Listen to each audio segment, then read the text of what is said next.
Alright, so we've hit the milestone of episode 50 in this series of Status Quo song reviews. And to celebrate, the random spinning wheel number generator has given us this top tune to discuss. It's song number 288 on my spreadsheet, and it's a title track from Famous in the Last Century.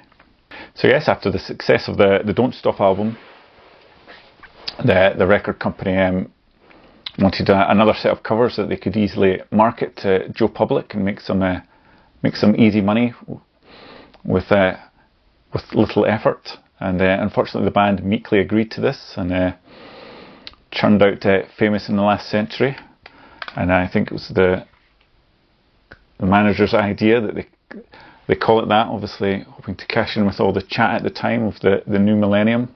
And I don't know if it was some sort of Freudian slip by the band, kind of acknowledging that they were famous in the last century and kind of respected for the musical output, but now they were reduced to putting out covers albums in the hope of maybe getting a slot on Noel's house party on a Saturday night going forward in the new century. But despite the belief of the record company and the band's management that this would work, it turned out this time the Quo Army weren't quite as easy to persuade to part with their cash as the album only managed to 6 weeks in the top 75, peaking at number 19, which is obviously quite down on the success of Don't Stop. So yes, the Joe Public obviously weren't as interested, and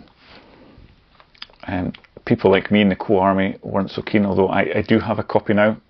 I balked at buying it at the time, and a friend gave me it. They got it in a bargain bin several years later. So yes, arguably the lowest point, or the worst album that the band's put their name to. I did, however, at the time buy the single Money Money. I was incentivized to do this as there was a live version of Gerd and Rula on it, and also there was the title track, which is the only original song on the album. So this has a bit more kudos to it than everything else. And this version's just over 2 minutes. It's listed as 2 minutes 16 here. Although I played it because it came out on the Driving to Glory compilation. So I went and played it on YouTube Music, and it was listed there as 2 minutes 20. So I don't know if this is maybe fades out slightly. The version on Driving to Glory has an actual, I could say an actual ending, but it sounds like the band got fed up with the song and at different rates, because some people stopped before the rest, so it kind of fizzles out kind of strangely. But so I don't know if maybe this one is 4 seconds shorter, so maybe it has a fade out as opposed to an ending. But anyway, the full version was on this single, and then on the album, the album starts with Famous in the Last Century, but it's only like 1 minute and 5 seconds. And then if you can get through to track 17, you get a reprise, and it's about 1 minute 15 seconds. So when you listen to the full version, you can hear it's like a definite stop after about a minute and a bit, and it does sound like they've stopped and then they started the song again, as opposed to, because it doesn't feel like one of those dummy ends that, you sometimes get some songs where you think, oh, they ended, but then they stop. It literally does feel like we've played that and now we're playing it again instantly straight after.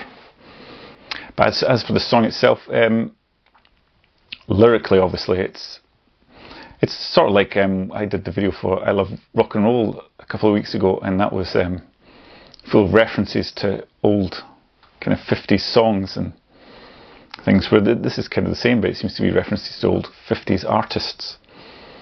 And so lyrically, I suppose it's doing the job, but it is a bit throwaway.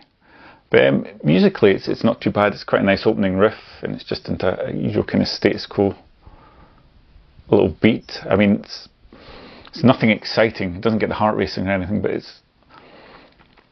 a nicely played little tune. The guitars are sounding quite nice. There is some kind of Hammond keyboards in the background, but they're quite subtle, and they're there supporting the guitars as opposed to playing over the top of them, which is probably kind of how you'd want it, or you maybe want actually just guitars, but that's another completely different argument. So it's quite a nice little tune. There's quite nice little beat to it. So it's kind of really inoffensive, and as if you listen to the long version, it only lasts 2 minutes 20 odd seconds. It's over quite quickly. It's not very substantial.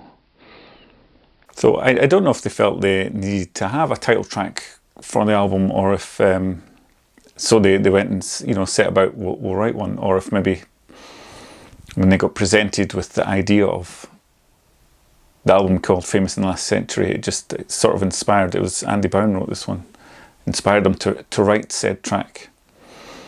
But you do kind of feel it was a bit of a waste of the piece of music, because it's not too bad, and you think if they'd kind of worked on it and maybe extended it about a bit, thrown something else in, a little instrumental section, they could have brought it up to being a decent co-tune on an original album, as opposed to just getting being a bit of a throwaway, lumped in with this album of pretty poor covers. So for that, I class it as an occasional listen. I mean, if it comes on, it certainly doesn't offend me in any way, doesn't irritate me in any way, make me want to skip it. And also the fact it's so short, you don't really need to skip it. It'll be finishing soon.